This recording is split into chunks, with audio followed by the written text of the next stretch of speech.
దేవుడంట పొరపాటునైనా క్షమిస్తారంట, గ్రహపాటునైనా క్షమిస్తారంట. ఎందుకంటే నీ ప్రమేయము లేకుండా వచ్చింది కాబట్టి వీటిని క్షమిస్తాడంట.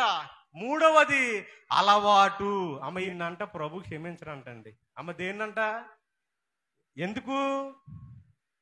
మాట మాటకే ఏం చేస్తున్నావు నువ్వు? నీకు తెలియట్లేదు, పాపం అలవాటైపోయింది. ఇప్పుడు ఏం చేస్తున్నారు? బహిరంగంగా చేస్తున్నారు. అందుకే కాబట్టి అలవాటుగా చేసే పాపం ఏదైనా సరే దేవుడు క్షమించడు అనమాట. ఎవరు చూడట్లేదని పాపం, ఎవరు లేరనుకునే పాపం, తల్లిదండ్రులు చూడట్లేదనుకునే పాపం, బంధువులు చూడట్లేదనుకునే పాపం, ఇరుగు పొరుగు వారు చూడట్లేదనుకునే పాపం, ఇవన్నీ ఏంటంటే అలవాటు రూపంగా వచ్చే పాపం. అలవాటుగా చేసే పాపాలనే దేవుడు క్షమించడని ప్రభు పేరట మీకు తెలియజేస్తూ ఉన్నాం.